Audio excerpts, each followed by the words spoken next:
que yo procedo de un pueblo que era casi en su totalidad de negro. La gente decía que para ver un blanco en Jovellanos había que ir a la carretera central cuando la estaba haciendo, que fue cuando vinieron los técnicos y esas cosas, porque era casi totalmente de negros el pueblo. Entonces, ese fue ahí lo primero que vi, donde me crié, mi primera educación. Y entonces un poco como que los negros estaban acostumbrados a vivir así. No se vivía bien para nada, por supuesto, pero no podía ser de otra manera, porque si era una región totalmente azucarera, se sobreentiende que casi todos los que vivían en el pueblo venían de los ingenios y las plantaciones de caña. Y había una costumbre de vivir mal, porque yo te digo que comparo, y se vivía muy mal, la gente se quejaba, pero se quejaba a Dios, porque era lo único que tenían. Ay, Dios mío, era lo que decían, creyeran o no creyeran, era Dios quien cargaba con toda la responsabilidad de los males que había. Y en respecto a los negros que estaban en buena posición, eran muy pocos. Teníamos noticias de algunos que eran como Salvador García Agüero, gente del Partido Socialista Popular, que eran oradores, los que tenían un poco o mucho de conocimiento sobre las cosas que estaban pasando y cómo debían cambiar las cosas. Pero la gente en general no. Muchas cosas que se decían y se hacían, que eran en protesta, un poco que era sin saber que se estaba protestando, pero eran las cosas que sucedían que eran malas. Y había un casi, yo siempre digo un casi, porque no todo, nada es 100%. Por eso yo digo un casi total desprendimiento de cosas buenas, de cosas que... habían días al año que eran fabulosos, indiscutiblemente, para los negros, te estoy hablando. Y lo disfrutábamos en grande, sobre todo porque era una zona precisamente cañera, azucarera, y entonces las Pascuas y estas cosas caían en los días en que estaba el ingenio andando. Y nos dábamos cuenta que teníamos acceso a una serie de tonterías, pero que alegraban la vida, la vida era algo distinto al resto del año. Pero ahora yo me doy cuenta de que era muy difícil todo, porque para que yo fuera a la escuela, para que mis hermanos fueran, era casi que una odisea. Y no todos los niños y las niñas de negro podían llegar a la primaria superior, que era el nivel más alto antes de llegar ya a un preuniversitario. Entonces yo me veía hasta ese nivel llegué yo, al máximo que podía llegar una niña negra. Entonces no, sin exageraciones, no era nada bueno.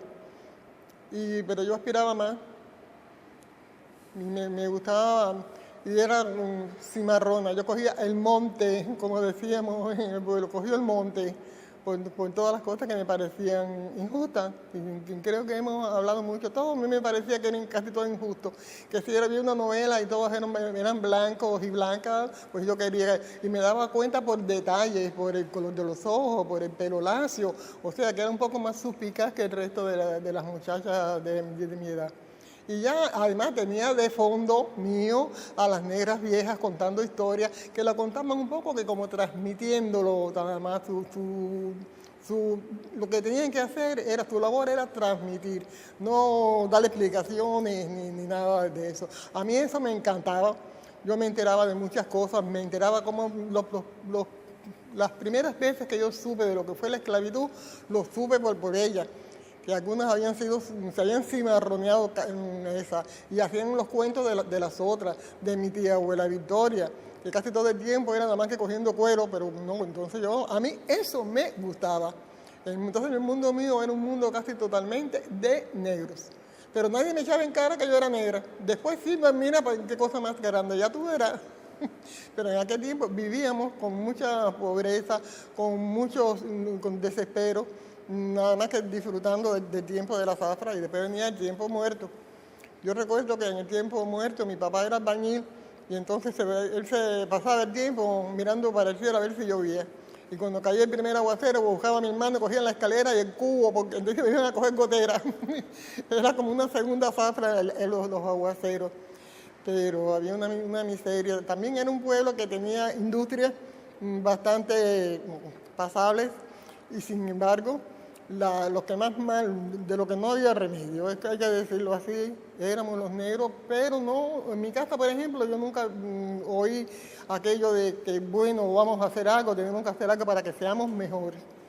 No, era un poco que conforme con aquella situación. Mi papá, yo recuerdo que pertenecía al Partido Socialista Popular, que era el de los trabajadores, y siempre sí, era del sindicato, y tenía más o menos, pero no era lo que después yo pude leer y pude entender, y me puse a atar cabo cuando yo me di cuenta de que ser negra, ser mujer negra y pobre eran tres cosas que había que hacer una heroína para sobrellevarla. Mi papá disponía de todo quién debía ser y más o menos, y entonces él había dispuesto que mi hermana mayor era la que pudiera tener los estudios, que se pudiera con grandísimo sacrificio.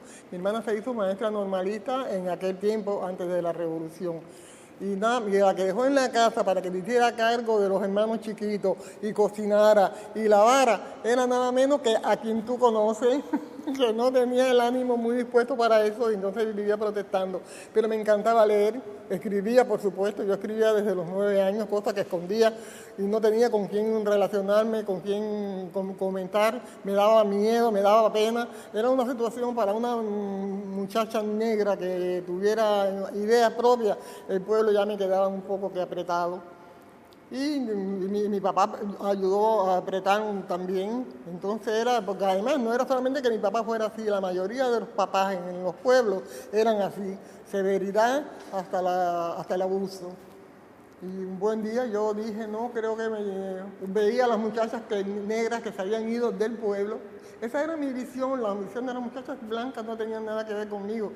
Ni éramos amigas ni nada. Cuando salimos de la escuela ya hubo un tiempo de intercambio de asuntos que tenían que ver con el grado en que estábamos. Después ellas cogieron otro camino y ya yo no tenía nada que ver con ellas. Y lo único que había frente a mi casa era una muchacha que era mulatica y cuando yo teníamos una bronca o algo, la madre le decía, Marlene, júntate con los que te den y no con los que te quiten. Figúrate tú, esa era yo. Y cuando ya yo tuve 20 años, decidí que, me recuerdo, tenía 2 pesos, había que tener una disposición de ánimo tremenda. 1.80 valía el pasaje. Llegué a casa de mis tíos y todo, para ellos las muchachas que venían de los pueblos venían a perderse.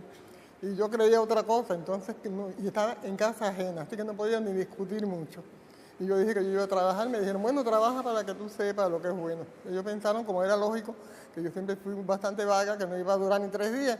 Pues no, yo no encontré con 20 años, yo encontré que lo que yo hacía era la dueña del mundo, veía las calles llenas de cosas y de gente y de autos. A mí me encantaba ese mundo.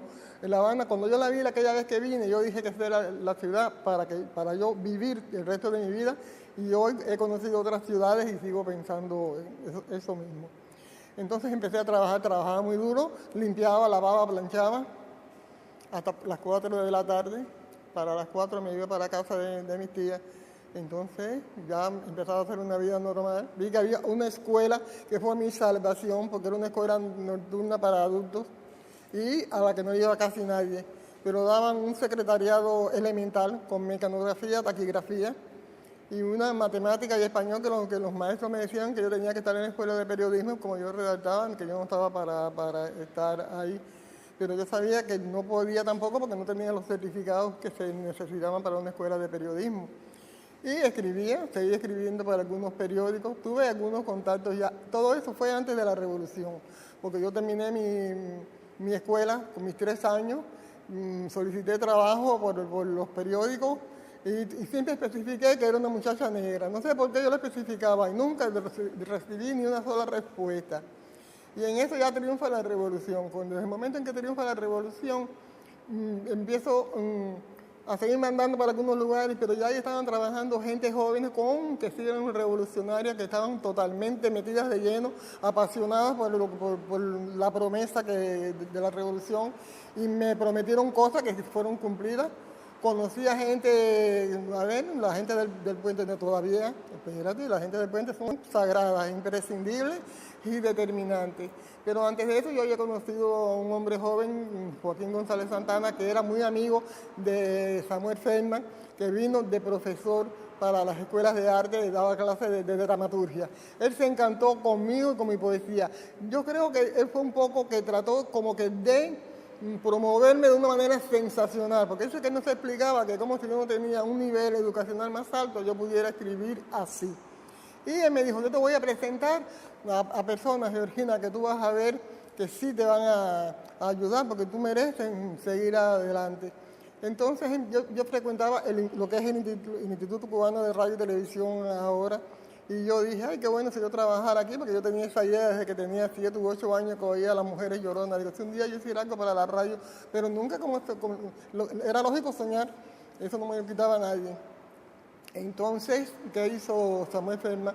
Él tenía mucha fe en los comunistas mayores, que eran los que más conocían, que tenían, aparte del apasionamiento de la gente joven, tenían las experiencias vividas por ellos mismos. Y había un señor, un comunista muy conocido, muy respetado, llamado hasta el día de hoy, y por la eternidad va a ser así, que era Juan Marinelo.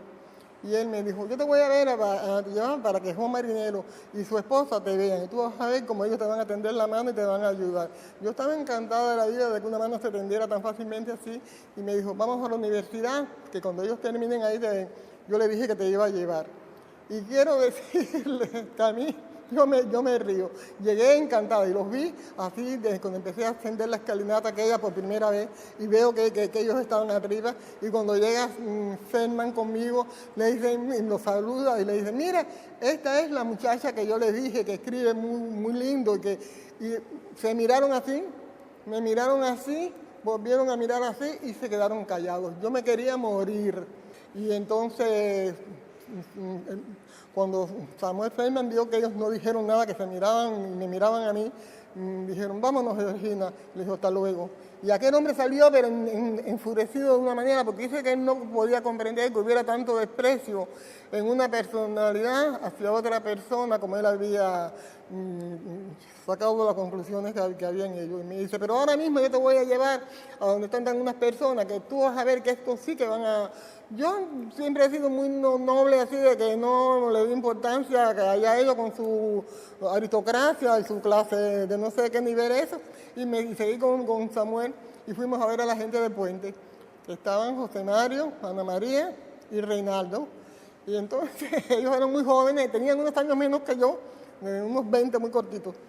Y entonces Samuel le dijo, miren, esta muchacha yo se las traigo porque ella hace una poesía muy bien, él dijo todas las cosas buenas estas que él pensaba de mí, y yo quiero que ustedes la lean, y ella tiene algo aquí. Entonces dice, Jefina, enseña, yo saqué mi cartera, y ellos se reían, ellos estaban riéndose entre ellos, no en ningún momento cayó a burla, no, ellos tenían un lío ahí que ellos se reían mucho siempre. Y entonces yo le saqué esto y lo enseñé a Ana María, y entonces Ana María se quedó muy seria y se lo pasó a los otros dos, y ellos se quedaron muy serios y me miraron. Y me dijeron, nos gusta. Y entonces Samuel dijo, tú ves, que te va a ir bien con ellos. Y entonces nos quedamos hablando de no sé cuántas cosas que no tenían mucho que ver con la poesía, sino con la vida, con lo que yo hacía, donde yo vivía, y ellos no lo podían creer. Entonces yo recuerdo que Ana María ellos vivían en una parte muy, muy buena del Vedado, y ella me dijo, ¿y tú quieres pasar en limpio, que era como se decía, los poemas tuyos? Digo, bueno, entonces dice ella, porque ella siempre fue la que llevó la voz cantante conmigo. Dice, mira, yo te voy a señalar 2 o 3 cosas aquí, pero yo te las voy a señalar, yo no te las voy a anotar ni nada, tú no las oyes. Yo aprendí a arreglarnos como ahora y después que la gente quiere que casi que se lo hagan nuevas. No. Ella hablaba conmigo de las cosas que tenía, que ella creía que no debían ser y por qué. Cosas que ya antes estaban, palabras muy manidas, muy repetidas, que afeaban y aflojaban la poesía. Todo esto lo conversaban ellos. Y empezamos a andar juntos, me sumé al grupo y andábamos juntos, pero y entonces en ningún momento en ese traspaso ya de mi persona, de mi personalidad con ellos, que estaba cambiando y que iba a aprender libros a leer y todas esas cosas, en ningún momento yo noté diferencia, y todos eran blancos y blancas. Hasta ese momento. Después llegaron por otra ruta Nancy, Reinaldo, bueno, una pila de personas ya negras, ya. Pero no se veía diferencia. Es muy importante eso, porque nunca nadie señaló ni de jarana, ni con roña, ni porque fue herido, la diferencia de raza. Pero hay una cosa, antes de conocer a la gente del puente, yo estuve en la página 2 de Prensa Libre, que era la página literaria, y como yo escribía décima, me mandaba un folletín de décima que sacaban, con un escritor muy bueno que había aquí, que era Francisco Riverón. Él me dijo que te voy a presentar a la gente de la página 2 de Prensa Libre, que son gente muy buena, tú vas a ver. Y les caí como así como te caía a ti, como una onza de oro. Fueron magníficos conmigo, por ellos, además ellos eran el grupo que se había propiciado para al triunfar la revolución, porque eran muy revolucionarios, habían sido de la clandestinidad, o sea que tenían muy claro todo lo que ellos querían dentro del movimiento revolucionario. Y por supuesto estaban muy ligados a grandes personalidades de la cultura. Y bueno, y por ello yo hice muchas cosas, fui al primer congreso, hacía pequeños trabajos para la página de literatura, publiqué varios poemas, conocí algunas partes que yo no conocía nada más que de Jovellanos de La Habana, pero fui a Pinar del Río, me enseñaron muchas cosas también ellos, pero el grupo se desintegró.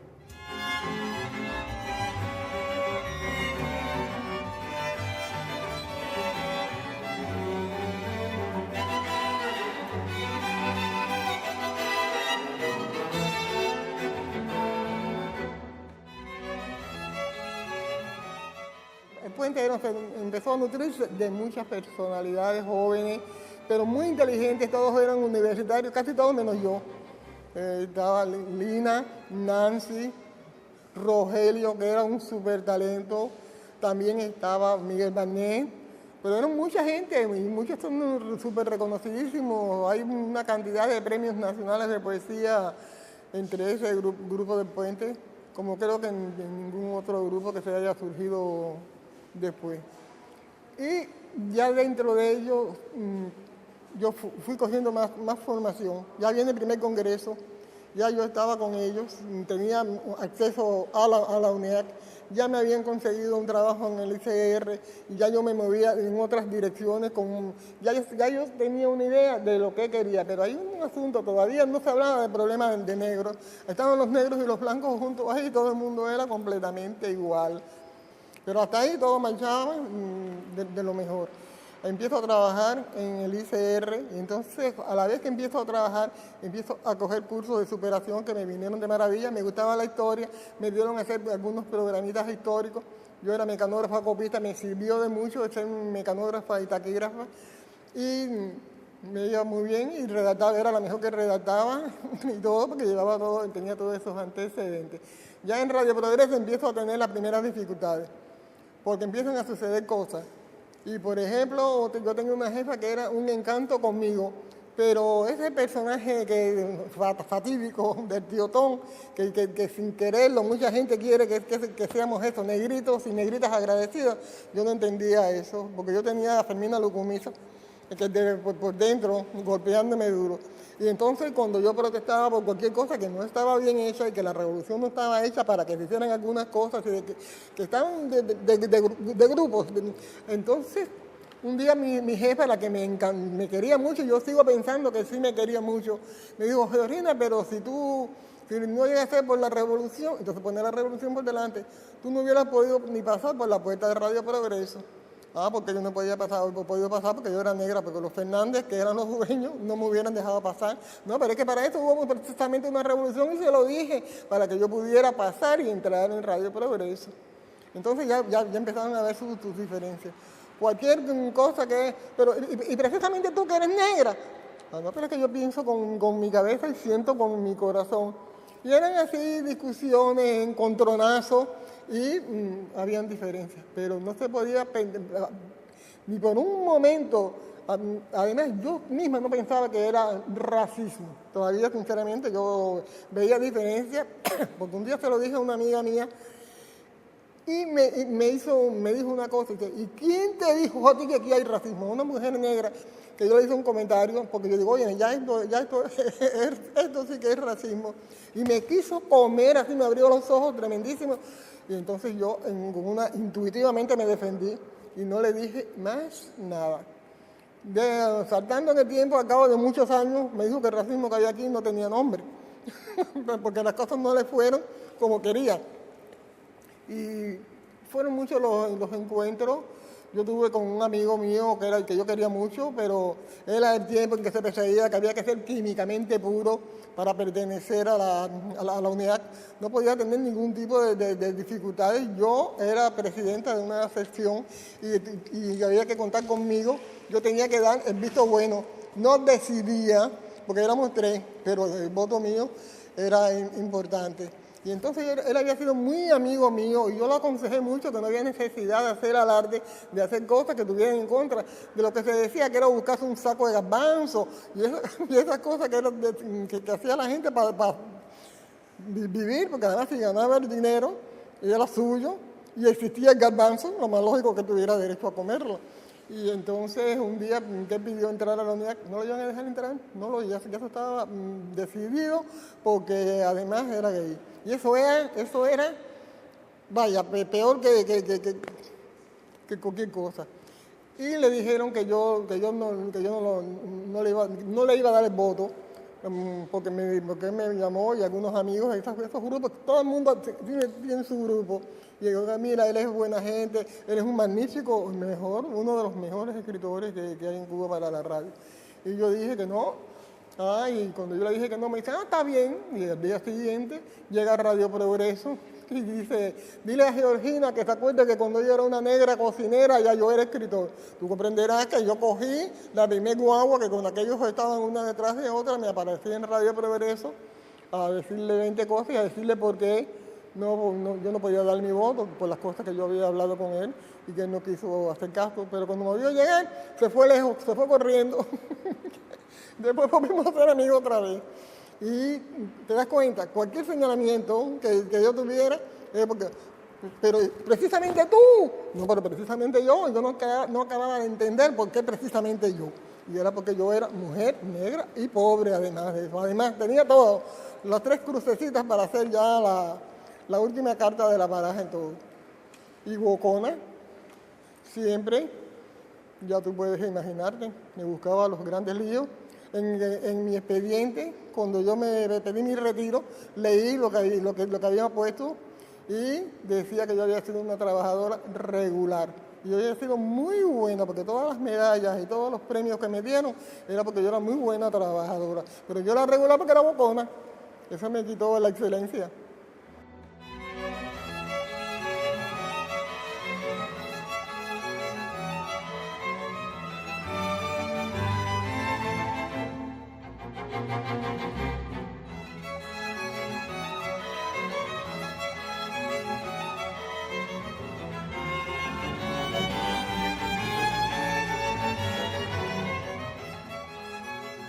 Bueno, cuando yo tuve esta gran amistad con la gente del puente, viendo el asunto de que yo me casé, que yo me metí un poco más en la casa entre mi trabajo, mis estudios y mi hijo, pero de todas maneras ellos me visitaban mucho, cuando habían posibilidades me invitaban a todos lo que ellos hacían. Y un buen día, porque además la abuela de Ana María me permitía ir a su casa y que yo hiciera, no tenía máquina, todos mis trabajos en máquina, me tenían mucho buen aprecio. Y un buen día me dicen que el puente se iba a disolver. Pero yo digo, ¿por qué se va a disolver el puente? Y se había establecido una disputa entre la gente del puente y no me acuerdo quién del Caimán Barbudo, el nombre no me acuerdo. Yo te dije que yo tengo muy mala memoria, pero el hecho en sí fue así. Para mí eso fue una trampa en que cayeron, porque por ahí empezaron a decir atrocidades y de buenas a primeros un día, a los pocos días de aquello, al poco tiempo, me dicen que Ana María estaba presa. Mira, para mí se me caía la vida, porque una persona tan buena, tan educada, en un momento en que estaban cayendo presos por diferentes motivos, gente de todo tipo, que ella se viera en esa posición, me pareció que era cruel.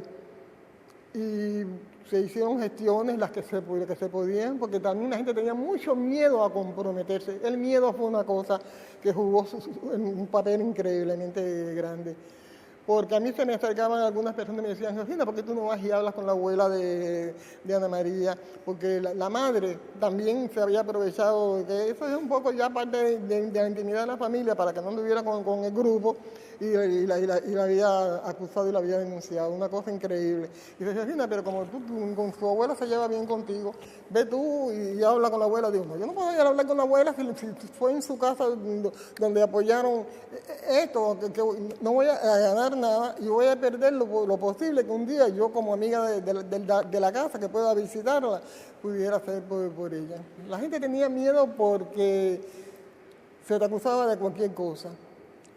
Enseguida había aquello de que contra la revolución nada, y a favor de la revolución todo. El que tenía algo en contra, que fuera un gesto amable, una alerta, ya ese estaba en contra.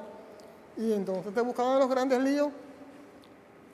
La gente de teatro fue la gente que más sintió el peso de este rigor. Fueron dejados cesantes, fueron grupos que porque decían las cosas que se pensaba que no se debían decir, que no eran ciertas, y sí eran ciertas, porque el teatro siempre ha sido uno de los modos más contundentes y diáfanos de decir la realidad de un tiempo en el que se vive más. Entonces fue una época que está conocida, tiene su nombre, la del quinquenio gris, que mucha gente dice que no fue el quinquenio, que fue el decenio, y otros dicen que no, que fue siempre. Pero entonces el miedo existía, y es más, yo te digo que el miedo existe ahora, que por motivos coyunturales las cosas han variado bastante.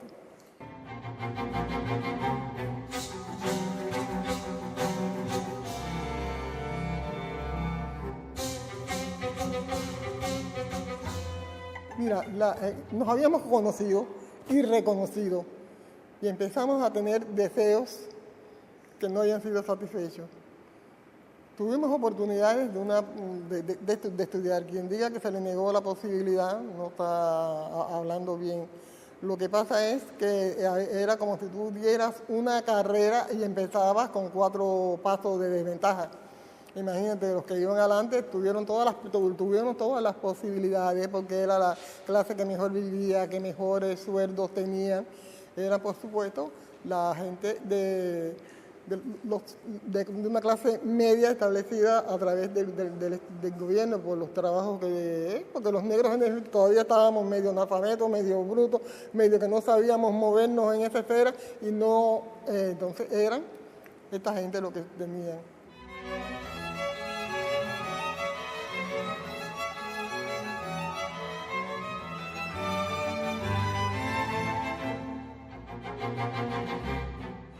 La luz que alumbró este camino fue el camino de la revolución, porque al abrirse, a ponerse, además las escuelas tenían, hasta te pagaban, porque esto es una cosa que mucha gente ha olvidado, que cuando triunfa la revolución y se ponen escuelas de esto y de lo otro, se le daba un dinero a la gente que en aquel tiempo no era tanto, pero se resolvían los problemas que con ellos no resolvería hoy. Entonces habían posibilidades, y el que de verdad quería llegar ponía un poco de su parte también, porque no solo ponían todo, y sí llegaba. ¿Cómo que no? Pero no todo el mundo, pero después habían traspiés y dificultades. Y entonces ahí mismo la cosa se te hace más compleja cuando el entenderla. Eso había que haberlo vivido. Porque yo recuerdo que yo fui a muchos lugares que yo no había ido antes de la revolución. Y más o menos todas las posibilidades de estudiar, de coger todos los cursos de superación, todos me fueron en horas de trabajo. Yo no trabajaba. A mí o sea, que eso es allá de todo. Y había gente que lo aprovechó más que otra, y había gente que no aprovechó nada, y habían injusticias, porque también había gente que si se le acusaba de esto o de lo otro, ya no era sacado del medio.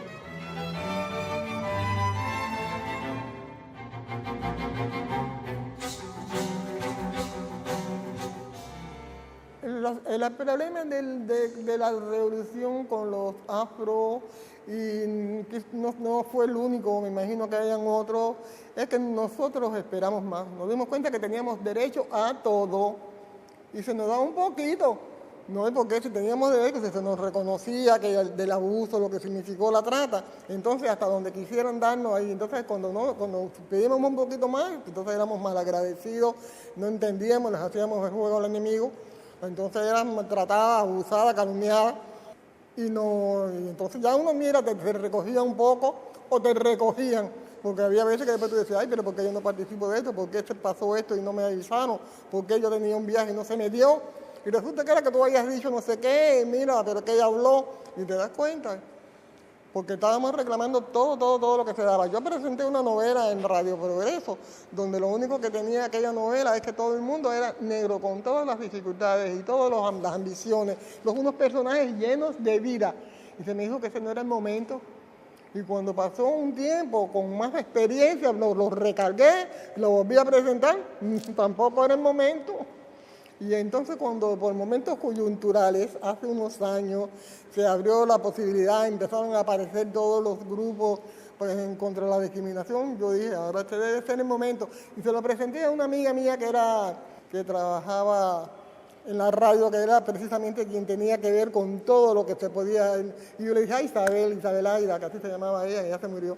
¿Tú no crees que ahora este es el momento de la novela? Y se rió con una risa tragada, mordida. Me dijo, Georgina, yo creo que este es menos que nunca es el momento. Y ahí más nunca ya se me ha ocurrido presentar una novela que lo que tenía era que las muchachas negras, porque esa historia me la contó una muchacha negra en una peluquería de negros. Entonces me estaba contando su vida. Y parte de esa vida yo la reconocí como la vida de las muchachas que yo había tenido más relación amistosa con ellas y algo hasta de mi propia vida. Y pensé hacer la gran novela para la radio. Y nunca fue el momento.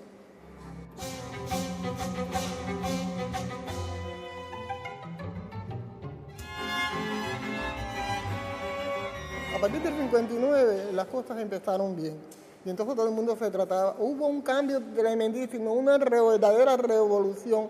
Las muchachas y los muchachos empezaron a irse para hacer todos los trabajos en el campo. Se alfabetizó y en eso funcionaba todo el mundo.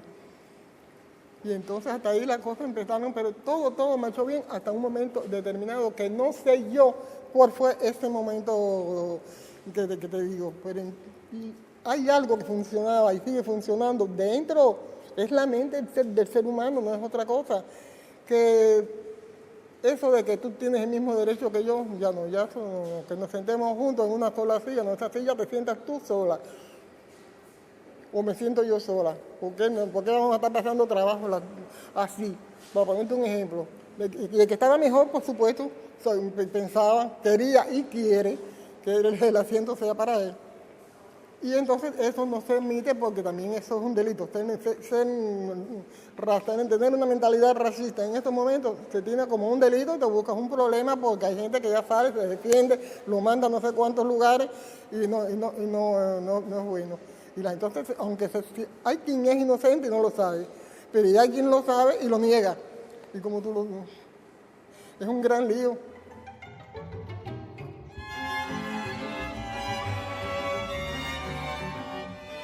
Con el asunto de los pedidos de carnet, pues eso le pasa a cualquiera y a mí me sucedió y a mi hijo le sucedía y a cualquiera.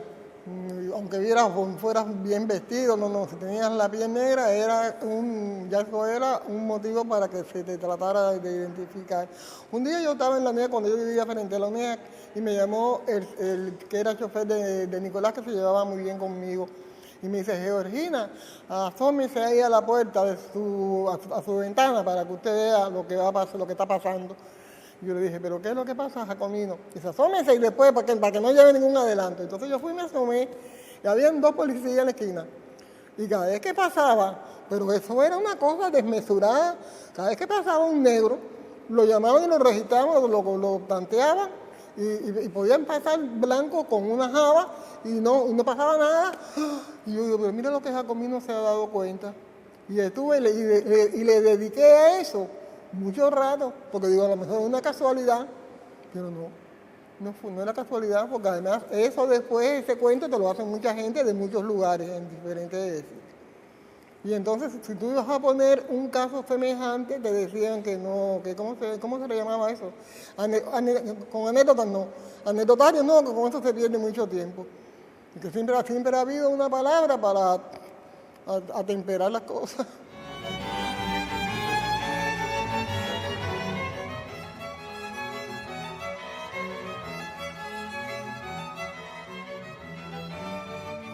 La discriminación en Cuba siempre estuvo, se decía que no había y se juraba que no había, y tú la veías, y yo te lo puedo decir porque yo lo dije en todas las reuniones donde había que decirlo, es que eso está como la hierba, hay una candelita que en mi pueblo le decían candelita de basurero, porque iba creciendo, pues iba cogiendo fuerza por debajo, se calentaba la hierbita y después cogía candela, entonces cuando la candelita de basurero tú la veías por allá, es que ya lo tenía todo topado. Y entonces lo del racismo se asentó mucho, cogió un buen lugar. Y entonces era una impunidad ser racista, porque no era cierto. No, si aquí se había hecho una revolución para que no hubiera discriminación, para que no hubiera diferencia. Y las diferencias tú te las encontrabas, que tú veías que en un hotel todavía lo ves, Hace un tiempo yo fui por La Habana Vieja y en un callejón que hay frente al Palacio de los Capitanes Generales, había una foto grandísima del Intur.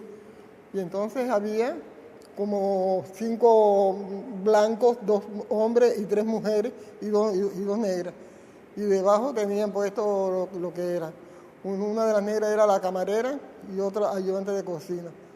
Y yo cogí así y lo anoté, donde lo tengo anotado. Pero cuando volví a los 2 días con una persona para que viera aquello y todo, lo habían quitado, a veces que dijeron que era exagerado. Y el turismo es así, esa escena chiquitica, esa poquita cosa, es el representativo de lo que es el racismo, es donde más abunda. Porque también donde quiera tú te encuentras un buen médico, un buen ingeniero, un abogado, pero en el turismo. Y entonces, si eso no es racismo, que venga Olofi y lo vea. Y mira, ya que le duele, le duele. Yo veo tan difícil que las cosas cambien. Esto va a durar mucho tiempo. Si cambia, por supuesto que será dentro de siglos. Esta es una lucha casi que eterna, porque es un problema de resistencia. Nosotros resistiendo y reclamando derechos y los que tienen el poder de ser mejores y de tener las ventajas, resistiendo para mantenerlo, aunque a veces tengan que abrir un poquito el juego.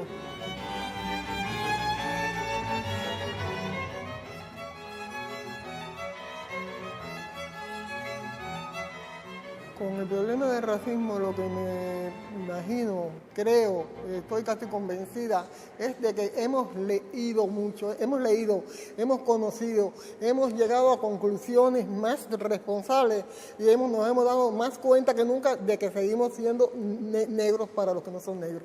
Y creo que eso es muy difícil. Porque mientras que estábamos, como yo te decía al principio, que como mi papá y la gente de mi pueblo, que sabían que eran negros y estaban ahí venidos a menos, no pasaba casi nada. Algunos sí protestaban un día, otros, pero no pasaba. Pero es que ahora ya tenemos conocimiento, porque eso no se puede negar. Leemos, intercambiamos. Existe el correo que de una manera u otra, que no lo tiene, le llega a través de un amigo que puede escribir. Estamos más relacionados con lo que es el derecho como ser humano. Y como decían mis abuelos, desde que el mundo es mundo, tú te lees la historia, por ejemplo, que ya al fin me la pude leer un poco tarde, de la antigua Grecia y cómo surgió todo. Y siempre han habido esclavos, siempre hay alguien quien quiere vivir mejor, que eso es una cosa diabólica que tiene el ser humano. Hay quien cree que puede mandar a los demás y hay quien quiere vivir mejor que los demás. Y eso ha sucedido siempre. Y los medios para conseguirlo, y los medios de lo que le suceden a los que protestan para impedirlo, también están. Yo leo y me quedo fría que hace 3.000 años sucedieran cosas más o menos así.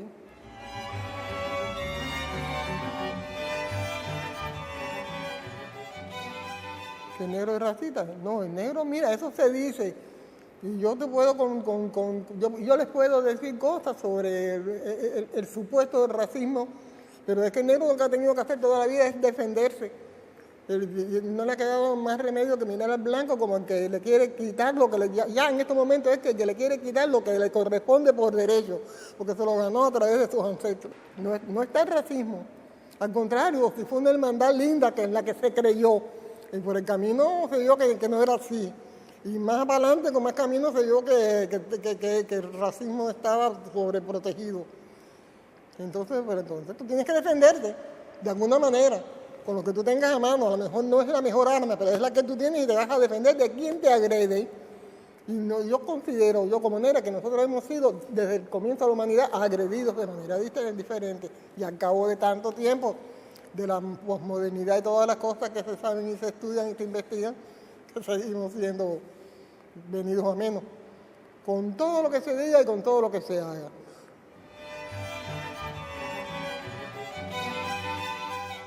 Cuando llega un momento en que aquí se da cuenta de que sí hay racismo, que los negros que no creían o no querían darse cuenta, empiezan a surgir las agrupaciones para tratar la discriminación, para mostrarla, y empiezan a surgir algunos grupos que eran muy mal vistos, y entonces después da la casualidad que empiezan a surgir unos que son muy bien vistos. Pero yo no sé por qué yo me hago la idea, porque nadie me lo ha dicho, de que detrás de eso hay una voz que indica hasta dónde se puede llegar. Y eso a mí no me acaba de gustar. No creo que sea tan fácil así, porque hay quien en los congresos, yo he asistido a todos los congresos menos a este último. Y desde el primer momento se planteó el problema racial. Y no se le dio respuesta hasta hace 2 congresos atrás, o 3. Entonces fue que se descubrió que sí había racismo. Y todo lo que se decía, hicimos un documento en el año 1988, donde yo trabajé en él de una manera tremendísima y fuimos cuidadosos de las palabras para no ofender, para no herir, para que se nos respondiera ante la realidad, porque había un racismo insoportable y no se respondió como si no se hubiera escrito nada a los niveles altísimos. No, llévalo ahí al secretario de Panchito, donde debía llegar, como si nada, porque además eso es otra cosa, el silencio que se ha hecho muchas veces. Y eso es demoledor. Esas organizaciones que existen, ya creo que son más de la cuenta, con 3 o 4 que fueran efectivas, que hubiera hecho un trabajo muy bueno, pero resulta que son como 12, cada uno tiene su manera de plantear los asuntos, y detrás de eso, de muchas de esas, yo por lo que se plantea y el modo en que se hace, yo creo que hay una voz que dice hasta dónde se puede llegar. Precisamente por la cautela, por que no se desmanden.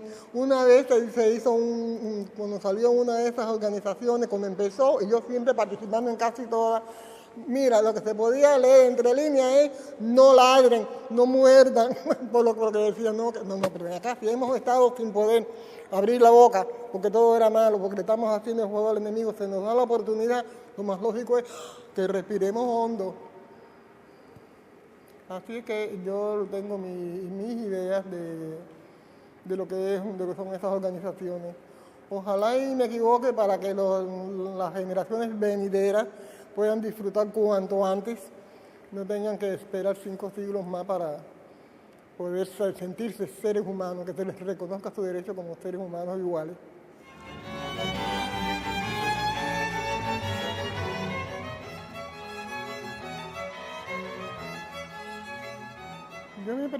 Yo a veces me he preguntado tantas cosas sobre este problema racial, porque es mi problema. Yo hubiese querido, con todo lo que te digo, que he vivido mejor que antes, por supuesto, porque no quiero hacer ahora un alarde de miseria y andar descalza, ni nada, no quiero a eso. Pero de todas maneras yo creo que pudo ser mejor mi vida y pude llegar más, a pesar de lo que he logrado. Y entonces tengo eso por dentro y no se me puede sacar porque yo soy una gente razonable, muy particular. Mucha gente, si me viera esto, me va a decir, pero Georgina, ¿tú piensas eso? Sí, Georgina piensa eso. Porque eso es lo que más o menos yo he sacado en conclusiones, no he ido a formar lío en ningún lado, pero yo pienso con mi cabeza. Y como negrita agradecida, como tiatona cubana, no puedo con eso. No puedo. Tengo que seguir cimarroneando. El cimarronearse es abrirle las puertas. El cimarronearse para mí es el estatus mayor de libertad a la que puede asumir por sí misma una persona que se sienta rodeada de limitaciones. Es su manera de ser libre, pero además entonces eso es un estado mental también, no es solamente abrir una puerta y coger el monte, tú tienes que coger el monte mentalmente, o sea, tú tienes que ser libre mentalmente, como le dijo el padre a Kissinger, mira lo único que hay más grande que tú sobre la tierra. En la novela Raíces, que es una novela así desgarradora, de un afroamericano que empieza a averiguar la historia. Él es escritor y empieza a averiguar qué hubo, de dónde sale él. Y le costó, triunfó, tenía dinero para poder hacer eso. Y empezó a buscar de dónde eran sus antepasados y fue dando con ellos. Porque hay otro libro de otros norteamericanos que no han dado. O sea, que ha sucedido todo. No es que todos digan, yo voy a ver de dónde yo vengo y ya lo sé, no. Pero él sí. Y entonces vio de dónde eran sus bisabuelos, sus tatarabuelos. Y entre ellos reconoce a uno de un estado norteamericano, a Kunta Kinte, que era un esclavo. Mandinga creo que eran de los más fuertes, que nadie los quería. Cuando la gente decía un mandinga, la gente no los quería, porque esa gente no entendían.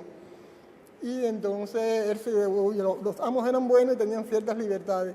Pero mira si eran buenos, que al esclavo que se fuera, si lo agarraban le cortaban un pie. Y entonces él andaba cojo, él andaba en la plantación sin un pie porque se lo habían cortado, porque él había tratado de huir. Él se casa con una mujer de la plantación y tienen una niña, Kissy. Y entonces aquella mujer tenía tremendo miedo con aquella niña que le había nacido y lo que le fuera a pasar. Y él se la pide, cuando recién nacidita la niña, él le dice que se la entregue. Y ella dice, bueno, es porque había otra idea, otra asunción de lo que es la libertad, que muchos madres y padres cogían a los hijos y se despeñaban con ellos para romper la cadena desde su punto de vista, porque era el punto de vista de ellos, no el mío que estoy aquí hablando con aire acondicionado. Y entonces le pide a la niña recién nacida. Y cuando ella temerosa se la da, él coge a su hija y va al pie de un monte y la sube, la eleva y le enseña así, le dice a la niña, mira lo único que hay más grande que tú sobre la tierra. Oye, ese es un llamado a la independencia, a la personalidad propia, a defenderla. Más nada que esa niña era la dueña del mundo. Después pasaron muchas cosas tristes, las lógicas del mundo y no pudo ser. Pero por una novela preciosa, cuando le dice a su hija, mira, yo se digo, esa me lo dijeron a mí, mira, y yo me lo he creído, que yo soy lo más grande, porque lo más grande que hay que yo sobre la tierra es la vastedad del espacio.